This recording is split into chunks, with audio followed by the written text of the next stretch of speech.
حسبي ربي جل الله ما في قلبي غير الله نور محمد صلى الله لا إله إلا الله حسبي ربي جل الله ما في. الحمد لله الذي لم يزل عليا ولم يزل في علاه سنيا،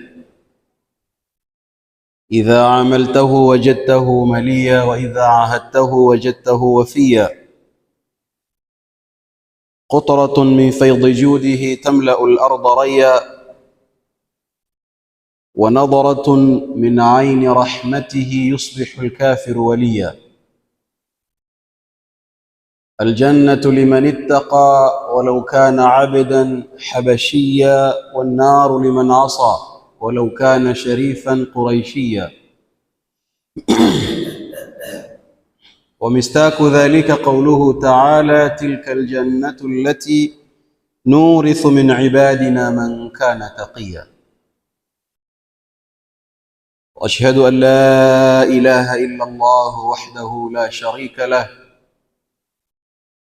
وأشهد أن محمدًا عبده ورسوله وصفيه من خلقه وحبيبه، أدى الأمانة ونصح الأمة ومحى الظلمة وكشف الله به الغمة، وجاهد في الله حق جهاده وتركنا على محجة البيضاء ليلها كنهارها لا يزيغ عنها إلا هالك، فجزاه الله خير ما جزى به نبيا عن أمته ورسولا عن قومه. اللهم فصل وسلم وزد وبارك وكرم على سيدنا محمد وعلى آله وأصحابه أجمعين. أوصيكم عباد الله ونفسي بتقوى الله تعالى، فقد فاز المتقون. وأحثكم على طاعة الله وطاعة رسوله في كل وقت لعلكم تفلحون. يقول الله تعالى: إن للمتقين مفازا. ويقول الله سبحانه وتعالى في محكم آياته بعد: أعوذ بالله من الشيطان الرجيم، بسم الله الرحمن الرحيم: الشيطان يعدكم الفقر ويأمركم بالفحشاء والله يعدكم مغفرة منه وفضلا والله واسع عليم. صدق الله العلي العظيم وبلغ نبينا الوفي الكريم، ونحن على ذلك من الشاهدين وله من الشاكرين. صدق ربنا ذو الجلال والإكرام. اللهم اجعل القرآن العظيم ربيع قلوبنا ونور صدورنا وجلاء أحزاننا وذهاب همومنا وغمومنا. اللهم ذكرنا منه ما نسينا وعلمنا منه ما جهلنا، وارزقنا تلاوته آناء الليل وأطراف النهار على الوجه الذي يرضيك عنا. Baada ya kumhimidi Mola subhanahu wa ta'ala na kumtakia rahma na amani Bwana Mtume alayhi salatu wassalam, hatuna budi ndugu zangu Waislamu kumshukuru Mwenyezi Mungu subhanahu wa ta'ala ambaye ametuwezesha tukawa ni miongoni mwa waliochaguliwa kuwahi katika nyumba za Mola azipendazo katika makawanda ya ardhi. Lengo kuu na madhumuni ni kuja kumsujudia yeye na kumtekelezea haki ya binadamu, kumtekelezea Mola wake. Ndugu zangu, leo wengi katika wanadamu wanaishi kwa kukosa furaha, wakafungamanisha furaha zao kwa vitu ambavyo kwamba havipo ndani ya milki yao. Mwanadamu leo huiona furaha yake ni kukipata kitu, hajaiangalia furaha yake ni kwa kile kitu alichokipata. Yaani leo wewe umzima na siha yako, umetoka zako nyumbani ukatembea vizuri mpaka hapa, lakini wewe mwenyewe hutofurahia huo uzima uliotoka nao nyumbani mpaka hapa, furaha yako umeifungamanisha kwamba mimi siku nikipata kitu fulani, siku hiyo ndio nitafurahi. Sasa mwanadamu yuishi katika hali ambayo hatoiona furaha ya maisha, hatoiona furaha yake ya dunia, bali hatoiona furaha yake yeye kuwa binadamu, kwa sababu kila siku yuwaona ya kwamba furaha yake iko nje ya kile ambacho kwamba hako nacho. Yale ambayo kwamba yuko nayo yote haja yatafuta na akayatengeza kumtengezea furaha yake. Miongoni mwa mambo ambayo mwanadamu yoyakimbilia ili aone ya kwamba atapata furaha, mwanadamu akimbilia kuutoka umaskini. Yule anayerauka asubuhi mapema, adhana kwake badala ya kuwa ni uwito wa kwenda kwenye ibada, ikageuka adhana ile kwake ikawa ni alam ya kukimbilia kazi zake, na akalaumu, mbona adhana leo imechelewa sana? Si kwamba labda yataka kusali, ni kwamba alamu yake itamchelewesha kwa anakotaka kuenda. Asa akawa saa 9 saa 10 yuko mbioni, arauka, awe wa kwanza barabarani, awe wa kwanza sokoni, apate mizigo mapema. Afanya hayo ili autoke ufukara, autoke umaskini. Na kila mmoja ambaye kwamba ana jambo lenye kumpa riziki, taona yualikimbilia lile jambo kuliimarisha na kulitengeza, lengo kuu akitarajia kwamba siku moja atautoka umaskini kwa ile mbio ya utafutaji wake anaokwenda nayo. Hata serikali, ndugu zangu, ziwe ni serikali za urongo za tudanganya sisi wananchi wao, au ni serikali za ukweli ambazo kwamba zafikiria maslahi ya mwananchi, serikali hizo nazo pia ziko mbioni kuutoka na kuukimbia umaskini. Leo mpaka ikawa slogan ya serikali yetu, tuambiwa ya kwamba tutaka tuibadilishe Kenya iwe kama nini? Iwe kama Singapore. Nini lengo? Ni kutoka umaskini. So utaona mujtama, jamii yote kwa jumla, mataifa yote kwa jumla yako mbioni kuutoka na kuukimbia umaskini, na kila mmoja kati yetu yuko mbioni afanya bidii na yuwajituma katika maisha yake ili kuutoka umaskini, kuonesha ya kwamba umaskini ni jambo ambalo kwamba twaliogopa sana kwenye maisha yetu sisi. Hakuna kitu ambacho kwamba chatutia uoga kwenye haya maisha kama umaskini. Ndugu zangu, uoga wa umaskini na tiba yake. Leo sisi tuuogopa umaskini. Je, tutatibu vipi huu ugonjwa wa uoga tulionao wa hali zetu za kimaskini ambazo kwamba hazituathi katika maisha yetu? Lakini kabla ya hayo, ndugu zangu, niwaambie ya kwamba innal faqra alhaqiqiyya, ufukara na umaskini, ndugu zangu, wa kikweli, laisa faqra almal, si ule ufukara wa mtu kukosa kitu katika hii dunia, huo si ufukara, bal faqru at-tuma'aninati wal iman, kukosa mtu utulivu katika maisha yake na kuikosa amani, huu ndio ufukara wa kweli. Sababu waweza ukawa una mali tumbi mzima, lakini utulivu huna, amani huipati. Waonaje mwenye mali leo akiingia mahali watu wote wamnyoshia mikono, wataka kumuomba na kutaka usaidizi, akitoka nje yuaombwa, akibakia ndani simu zapigwa, akizima simu message za mngoja, akisema yuataka kutoka nje mlangoni kuna maskini wataka. Huku nako serikali ya msumbua, ma KRA wa mngoja nao pia. Saki ukweli, ndugu zangu, ufukara wa ukweli ni mtu kukosa utulivu, kuwa na pesa, kuwa na mali, lakini wakati huo huo muombe Mola Subhanahu wa Ta'ala akupe utulivu wa nafsi yako, akupe amani katika maisha ambayo kwamba wayaishi. Wal iflas, Kufilisika ndugu zangu, laisa dhayaa almal, si kule kupotewa na mali. Leo ulikuwa una shilingi 1000, mara ghafla ikawa toafungua ikaanguka. Leo ulikuwa una 200 kwenye mpesa, ukapigiwa na waizi, mpesa ile ikatwaliwa 200 yako. Manake ndo mtezo na utezo siku hizi. Pigiwa simu ghafla bimvo, onekana namba yako yatumika na watu wengine, watu wakaibiwa senti. Huko siko kufilisika, bal dhaya'ul athiqati bin nafs, kule kupoteza uaminifu wa nafsi yako, wa birrahmati ilahiyya, na kukosa sikitiko la Mola subhanahu wa ta'ala katika maisha yako.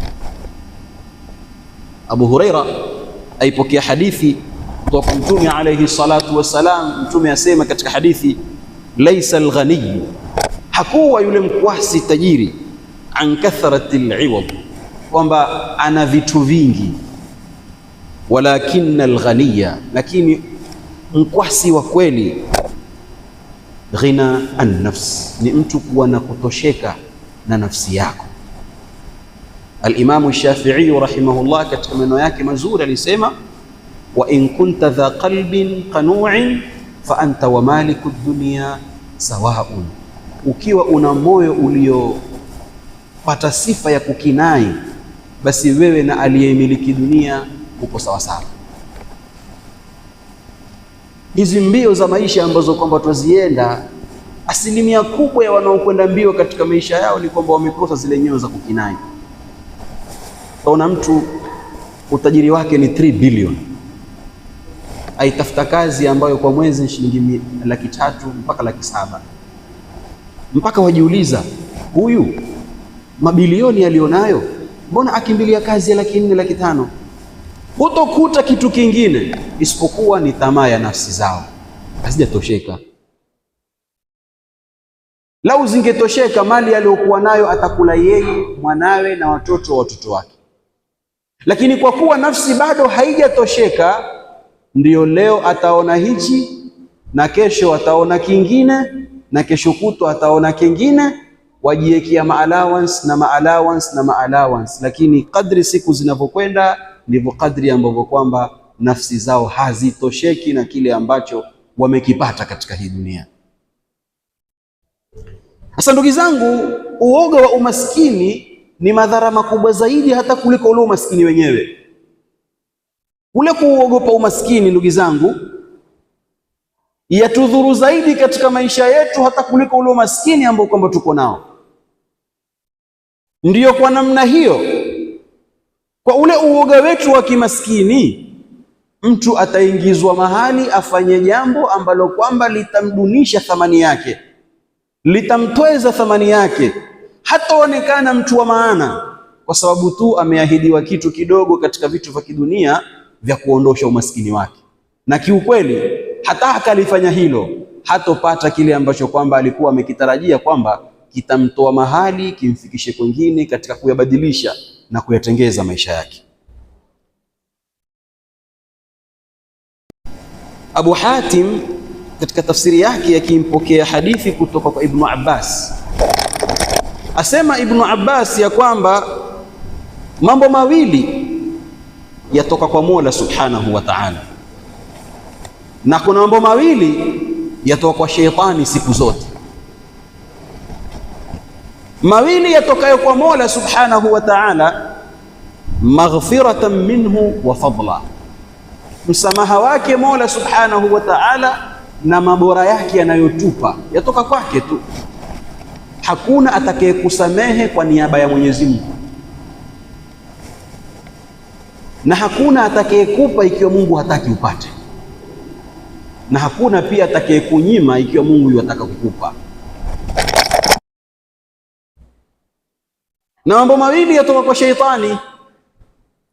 Ash-shaytanu ya'idukum al-faqra wa ya'murukum bil-fahsha, sheitani yuwaahidi nyinyi ufukara. Siku zote shetani akiishi na wewe na ukimkaribisha kwenye maisha yako, akutia imani ya kwamba ukifanya hili na hili na hili utakuwa fukara wewe. Kwa hiyo katika maisha yako yote, lakini usikubali kuwa fukara. Kisha mbali na ufukara ambao kwamba yukuahidi na kutia uoga nao katika maisha yako, yaamurukum bil fahsha, yuwaamrisha kufanya machafu. Leo kuna biashara chafu chafu nyingi ambazo zimeenea. Utaona vijana siku mbili na kipande, mara mkuta ghafla ishi Nyali. Vijana wadogo wadogo tu miaka 25, mpaka wajiuliza hii pesa ambayo kwamba ameipata mpaka ghafla ikawa yuwapeleka gari hili kubwa na yuishi Nyali, amelitafuta wakati gani? Ametuma wakati gani? La, utakwenda uulize, utaambiwa ndani kuna biashara chafu sana, na vijana wengine mpaka ni wake za watu. Kwa sababu ya nini? Ya kutaka utajiri na kutaka kipato katika vipato vya kidunia. Ash-shaytanu ya'idukumul faqr, shetani yawaahidi ya kwamba mtakuwa mafukara, lakini pitia ndia hii na hii na hii, wewe utakuwa tajiri na utatoboa kimaisha. Lakini Mwenyezi Mungu Subhanahu wa Ta'ala ya'idukum maghfiratan minhu wa fadla, Mwenyezi Mungu yawaahidi nyinyi usamehevu, msamaha, na yawaahidi mabora mengi yatokayo kwake Mola Subhanahu wa Ta'ala. Na ndiyo maana Mwenyezi Mungu, kwa kuwa yeye ndiyo mwenye kutupa na yeye ndiye mwenye kutunyima, akatuhimiza sisi katika vile atakavyotupa tusiwasahau wale ambao kwamba nao pia hawajapata, tuwape wapate cha Mwenyezi Mungu Subhanahu wa Ta'ala kupitia wale ambao kwamba Mwenyezi Mungu amewapa wao. Swahili wakaambia riziki za waja ziko mikononi mwa waja. Mola Subhanahu wa Ta'ala sema innal ladhina yatluna kitaba Allahi, hakika wale ambao kwamba wanakisoma kitabu cha Mola Subhanahu wa Ta'ala, wa aqamu ssalah, na wakasimamisha sala, wa anfaqu mimma razaqnahum, na wakatoa katika vile ambavyo kwamba tumewapa wao, sirran wa alania, waziwazi na kwa kujificha, yarjuna tijaratan lan tabur, hao wanatarajia biashara ambayo kwamba haitododa, haitofilisika, haitoharibika. Liyufiyahum ujurahum, ili Mwenyezi Mungu awatekelezee wao malipo yao, wayazidahum min fadli, na Mwenyezi Mungu awazidishie wao katika fadhila zake. Innahu ghafurun shakurun, hakika Mwenyezi Mungu ni mwingi wa msamaha na mwingi wa kushukuru. Katika suratu Fatir aya 29 mpaka aya 30. Uoga wa maisha ndugu zangu katika mambo manne. Uoga wa umaskini ndugu zangu katika mambo manne.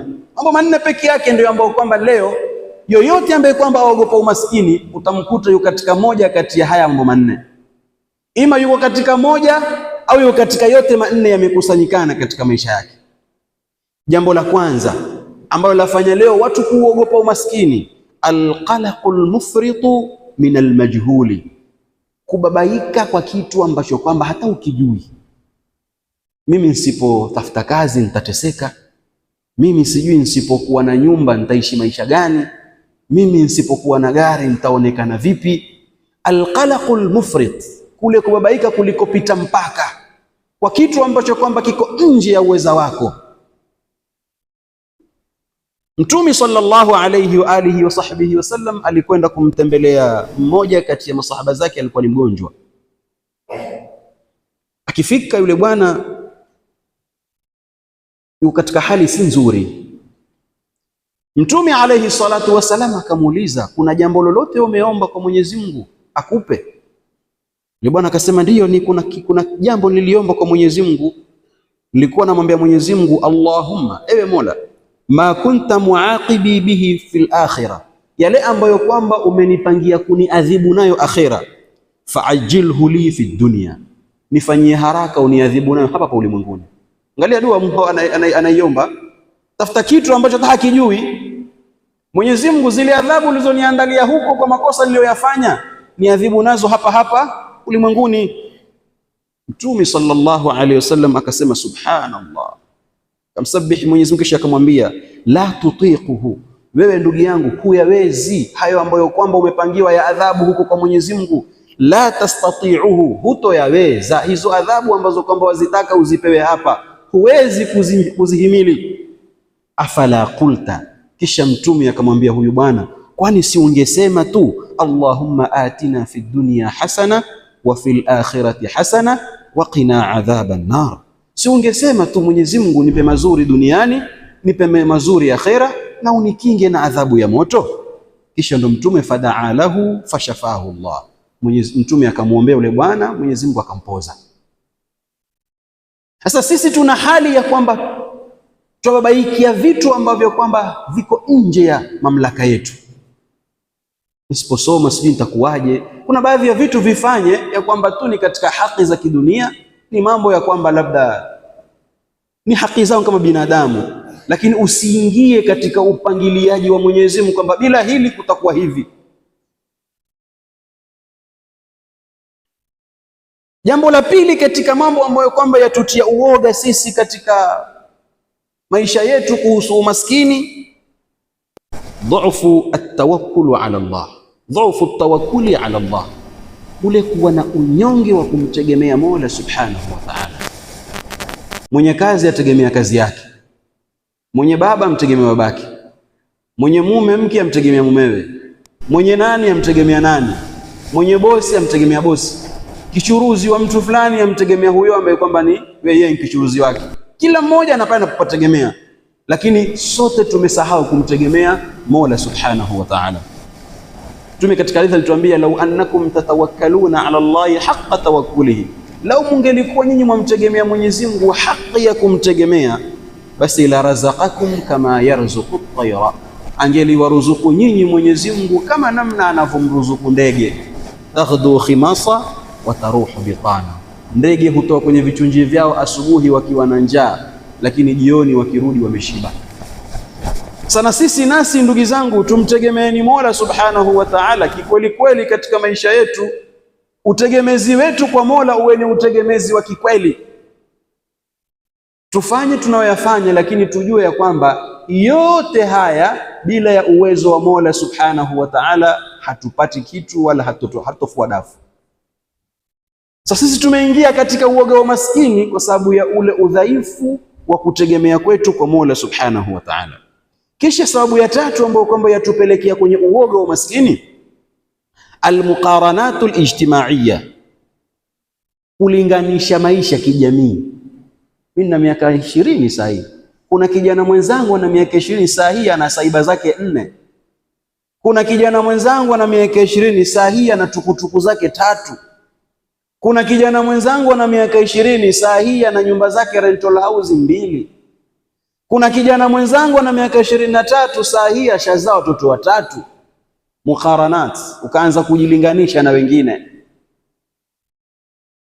Wajua zile popcorns kama wazipika ama wazitengeza, wazitia ndani ya chungu wakati mmoja, lakini hazipasuki zote wakati mmoja. Hata wenye kutengeza wanajua, utasikia sauti atapasuka hii mara yapasuka hii mara yapasuka hii, mpaka baada ya muda ndio upasuka zote. Kisha hata ukija ukifungua kile chungu utakuja kugundua kwamba kuna ambazo kwamba hazikupasuka. Sasa namna ile ndiyo maisha yetu sisi binadamu, ni mfano katika mifano. Sote tuko ndani ya dunia kama popcorns, tuko ndani ya chungu. Kila moja yapasua kwa wakati wake. Yule ampasuka jana, kaukata, ndo ashaukata kimaisha, ndo ameshatoka hivyo.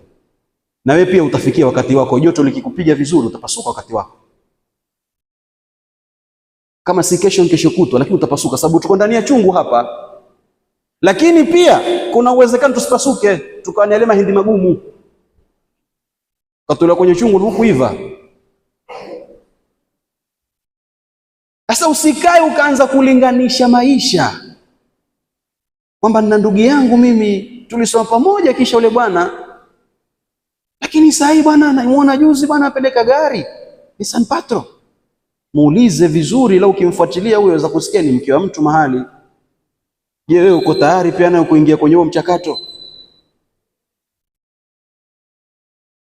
Sasa ndugu zangu, almuqaranat, Mtume alisema undhuru ila man huwa asfal minkum. Ukitaka kufaulu kimaisha ndugu zangu, muangalia alokuwa chini.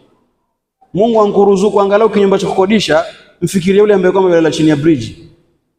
Hana mahali pa kwenda, atazunguka mchana mzima, azunguke wewe mjini, ana boksi lake chini ya bridge huko, mvua ni yake, jua ni lake. Wewe angalau una nyumba, wasema mambo ya rent nitatoka lini? Kuna mwenzako chini ya bridge huko ndio yalala huko. Au kuna mlango wa muhindi mahali ukifungwa ndio bedroom yake hapo nje, afungue box alale hapo. Asubuhi aje kuamsha yeye, nataka kufungua duka yangu bana, ondoka. Asa muangalie yule ambaye kwamba yuko chini kimaisha. Wala tanduru ila man huwa fawqakum, msimwangalie yule aliyokuwa juu, mimi nitafika lini kule. Ukiishi hivyo huwezi ukafikia mahali ukafaulu. Mtume asema kwa kipimo hicho cha kumwangalia aliyoko chini na usimwangalie aliyoko juu, fa huwa ajdaru alla tazdaru Allah alla tazdaru ni'mat Allahi alaykum, ndiyo kipimo sahihi cha kutozidharau neema za Mwenyezi Mungu Subhanahu wa Ta'ala. Kwa nini? Kila ukimwangalia leo kwa chini utajikuta wewe una kingi ambacho kwamba yule mwenzako amenyimwa. Waweza ukaenda hospitali ukasema mimi hata si mgonjwa mimi, kumbe hakuna wagonjwa bwana. Manake umefika angalau wewe mwana kitu tu, lakini umefika mwenzako hicho kitu kilivyovunjwa vunjwa na bado yuahema. Wewe wasema labda sikio la kuuma, lakini mwana mwenzako hiyo mikono namna ilivyoharibika na ajali, ikabidi wewe ambaye kwamba mwana masikio uingie usaidie hao wagonjwa wanaotolewa kwenye magari kwa maradhi waliokuwa nayo. Samara zote ili ufaulu, ndugu yangu, usimwangalia loko juu. Utatatizika, utasumbuka siku zote na utaishi katika uoga wa maskini, na mpaka kiyama kitasimama bado hujaiona furaha ya maisha. Lakini mwangalie loko chini yako. Kila siku utajikuta ya kwamba una neema ambazo kuna wengi neema hizo hawana. Na pia utakuja kugundua ya kwamba mahali ulipo kuna mtu atamani kupafika hapo. Wewe umepachoka leo, kuna mtu anasema mimi natamani dream yangu tu niwe kama yule bwana fulani. Wewe mwenyewe ambaye mwingine atamani kuwa hapo ulipo, wewe hupataki hapo Mungu alipokuweka. Sasa hiyo mukharanat, kulinganishana kimaisha, tuwateni ndugu zangu, na tutambue ya kwamba kila mmoja ana vile ambavyo Mola Subhanahu wa Ta'ala amempangia katika kupata kwenye hii dunia. Kisha jambo la mwisho katika yanayotutia uoga wa kimaisha, tajarubu fashalin sabiqa. Sisi twafanya yale yale kila siku, twatarajia result tofauti. Wewe ni maskini, hali ni ngumu za kimaisha, lakini wewe kila siku ni utoke uzunguke ugatuzi, wewe utafute mahali pachimbwa msingi uulize. Kila siku wewe ndio system yako, kisha watarajia kuna siku utautoka umaskini kwa njia hiyo ambayo kwamba waitumia kila siku kwa kutarajia result tofauti.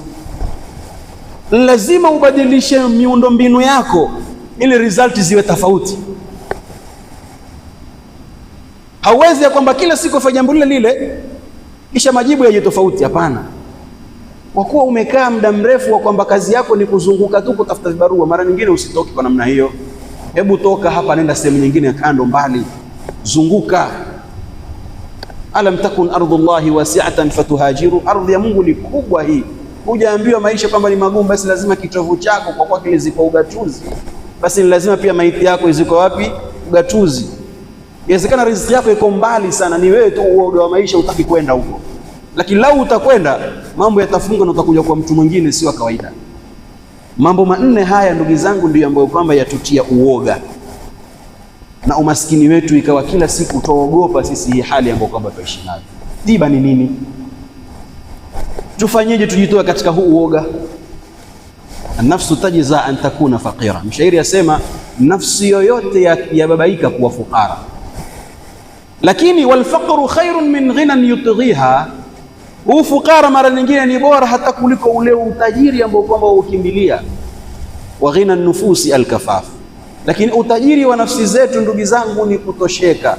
Wa in abat, nafsi ikikataa kutosheka, fajamiu ma fil ardi la yakfiha, hata ukapewa dunia mzima pia haitokutosha, kwa sababu moyo wako bado huja uzoesha kutosheka na kukinai. Sifa tiba ya kwanza ili sisi tujitibu katika uoga wetu wa maskini tuliokuwa nao, ta'zizu tawakkul, ni kuboresha kule kutegemea kwetu Mola Subhanahu wa Ta'ala alhaqiqi, tena kutegemea kwa kikweli ala rabbil alamin, kumtegemea Mola Subhanahu wa Ta'ala. Angalia Mwenyezi Mungu katika sura Ash-Shu'ara, Mwenyezi Mungu amesema nini? Falamma taraa aljam'an, yalipoonana makundi mawili, qala ashabu Musa, wale watu wa Musa wakasema, inna la mudrakun, Musa tutapatikana, Firauni yule. Saidina Musa awaingizia tawakkul katika nyoyo za Bani Israili, akiwaambia nini? Qala, akasema kalla, komekeni, inna ma'iya rabbi sayahdin, Mola yuko na mimi ataniongoza. Ndio Mola Subhanahu wa Ta'ala mwambia nini? Piga fimbo yako, bahari itatoka njia na mtapita. Likaja kubwa zaidi, bahari ilipigwa na Musa akapita, na Firauni naye akaja kayopita. Watu wakaona tumeshaokoka sisi, ndiye imetoka tumekwenda, lakini Firauni naye ndio hiyo ndio itumie na iweje kutufuata. Kumbe hapo ndio mahali alikuwa fakha ya Mungu ishakutimia. Ule mtego wa Mwenyezi Mungu Subhanahu wa Ta'ala kwa Firauni ulikuwa hapo.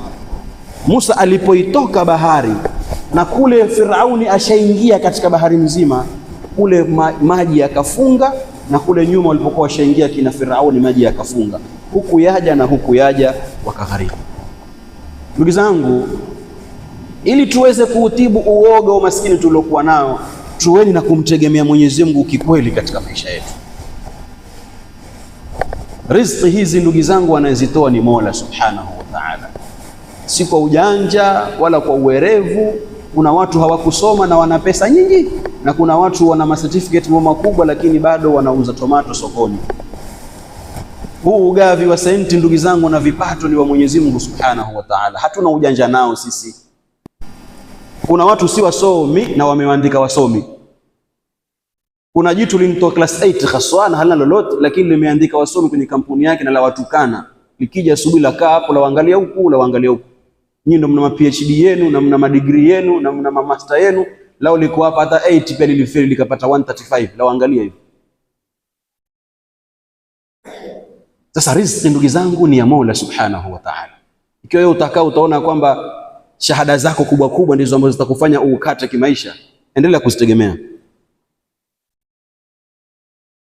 Yule mwanamke alisoma, mamake amwambia, mwanangu olewa, umri waenda, tangu na miaka 18. Baba ngoja nisome.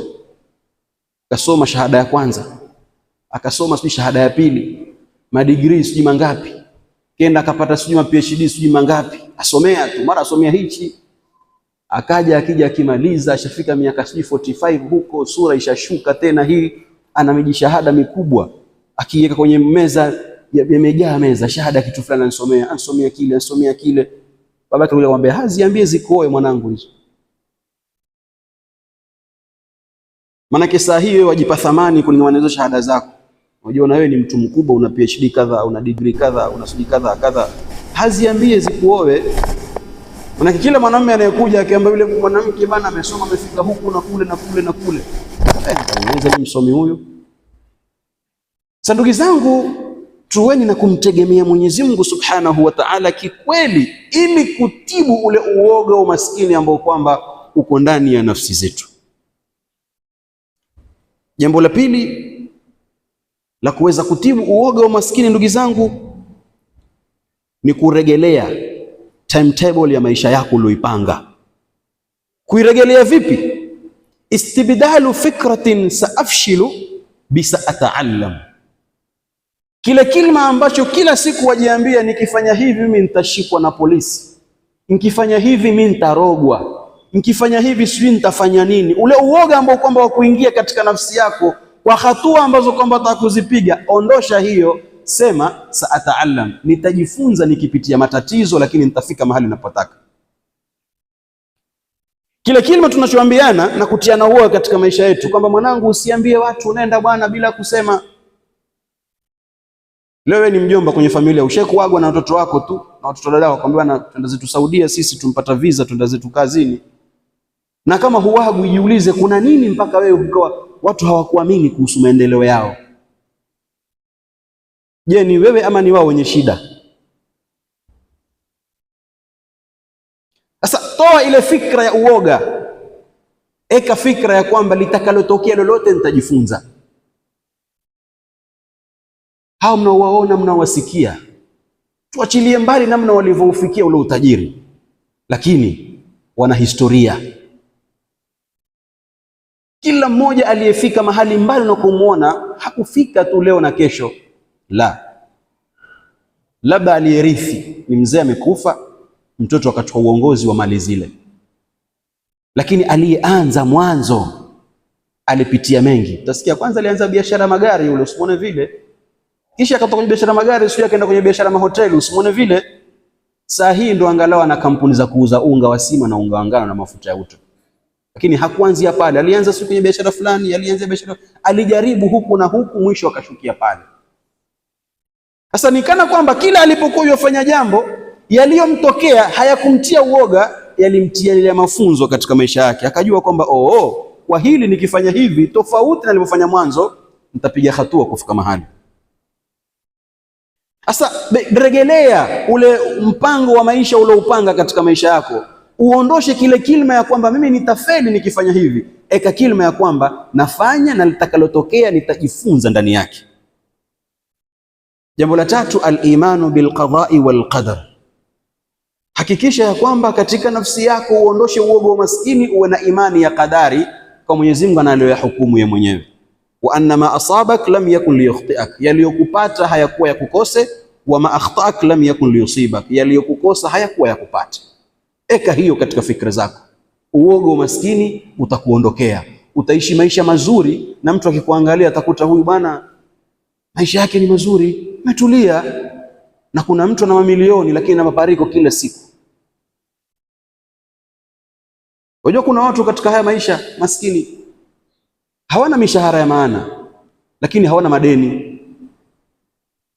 Manake pale alipo ametosheka na yuaishi kwa kumtegemea Mola Subhanahu wa Ta'ala. Na kuna mtu ana mamilioni, majumba kadha wa kadha. Ukipita Bamburu ambao una jumba ile mtu fulani, ukifika Kisauni ambao jumba ile mtu fulani, ukifika sijui Likoni jumba ile laki, ukifika sijui wapi jumba ile laki, Malindi ukiingia jumba ile laki. Lakini kamfuate sasa, ana madeni tumbi mzima, serikali ya mdai, majirani wa mdai, ana namba karibu 7. Ukimpigia na hii leo, kesho humpati nayo, ana nyingine.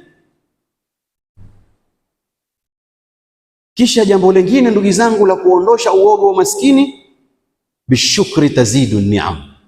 Tumshukuruni Mola Subhanahu wa Ta'ala kwa zile neema tulizokuwa nazo. Kuna wengi wazitamani hii sihatu, ule uzima tuliokuwa nao watosha kwamba ni neema kubwa.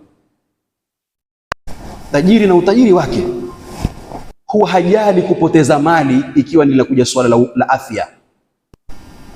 Ndio wenye kusema wasema, wakati watafuta pesa ifikirie na afya yako, isije ukazipata pesa ikawa wewe na hizo pesa matafuta afya. Sasa kuwa makini sana wakati wasitafuta senti, uifikirie na nini, afya yako iko vipi. Isifikie mahali ukazipata pesa sasa wewe na pesa zako mkashirikiana kutafuta uzima. Na utakuta matajiri wengi sana ambao kwamba wana uwezo, tusema bilionea, sisi si hao shilingionea, tutaka wale wenye pesa kweli kweli.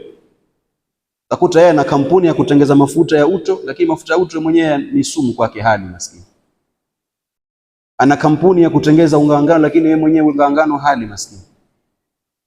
Sasa ampewa kila kitu, lakini ukienda ukimwona anavyokula la vimumunye vya kuchemsha na mboga ya mchicha, vitu ambavyo wewe mwenyewe na umaskini wako huwezi kula. Mimi nishaye kwenda kwa tajiri, namuona yule matango ya kuchemsha na mboga ile ya talakushes, na mboga fulani yameamea huko kando kando yateleza, amechemsha ile mtango la kuchemsha na hakulikata ile maganda yake, yankatwa katwa tu hivi, imechemshwa na talakushe, mboga ya kuteleza hivi, ndio yuwala. Tuloaliko kwa mabiriani ya kila sampuli yamewekwa hapo. Yeye asema mimi nikigusa kidogo tu hapo ustadhi, wiki nzima hii sende kazi nitakuwa naugua, uzima wangu ni hivi vitu hivi. Tango la kuchemsha ambalo mimi na wewe hatuwezi kulila na hali zetu za umaskini, lakini yule na utajiri wake tunavyokula sisi haviwezi.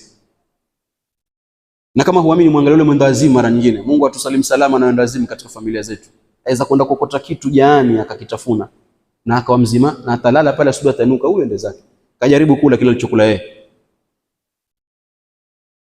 Kama hutakwenda tubema infection ya kila sampuli hospitali. Basi ala kulli hali, tujaribuni tukumbuke zile neema ambazo Mola ametupa, tumshukuruni nazo Mola Subhanahu wa Ta'ala.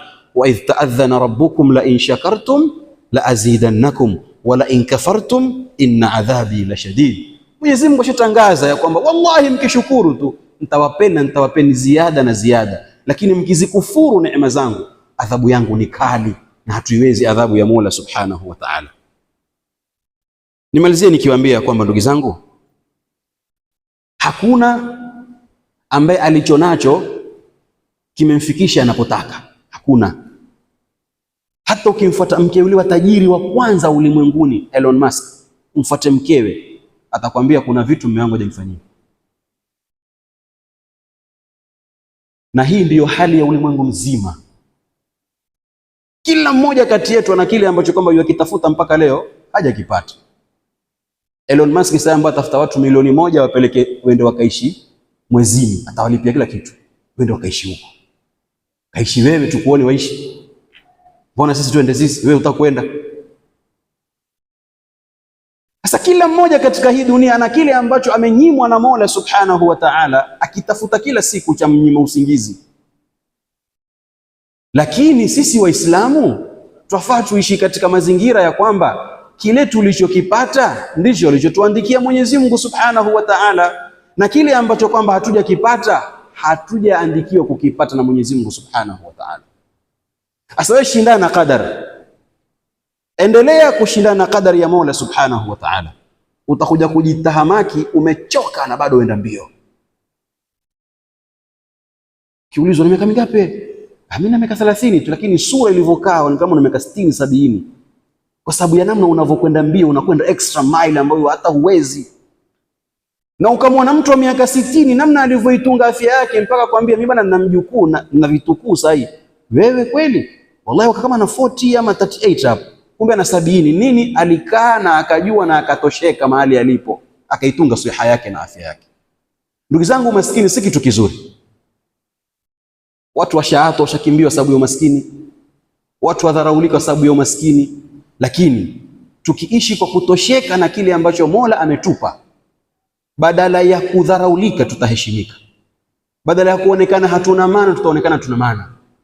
Na siku utakapoanza kutumia akili yako, wale waliokuwa wanautumia umaskini wao kama njia ya kukutumia wewe watakuwa ni maadui zako. Kuna watu wa kutumia katika maisha yako wewe kwa sababu ya ule umaskini wako na unavyojiweka, lakini siku ukiukubali umaskini na ukachunga thamani yako mbele zao, watakuja kukuta kwamba huyu mtu akili zake sasa zina akili, si yule wa zamani tulimzoea kwamba harusi ni kesho, waalikuwa asubuhi. Bwana kuna nikah saa 7, wao walijipanga mwezi mmoja kabla. Kwa sababu ya umaskini wako wadharaulika, waalikuwa kesho na kesho kutwa, ama leo asubuhi waalikuwa mtano, kwamba hana neno waweza mwambia hata leo, kwa sababu ya umaskini wako, kwa sababu huna barnamiji ya maisha, kwa sababu hujajipanga, hujajua thamani yako. Allahumma ati nufusana taqwaha wa zaki anta khairu man zakaha anta waliyu mawlaha wa anta nasiruha ala man adaha. Allahumma arina al-haqqa haqqan warzuqna ittiba'ah wa arina al-batila batilan warzuqna ijtinabah. Wa sallallahu ala sayyidina Muhammad. Wassalamu alaykum wa rahmatullahi.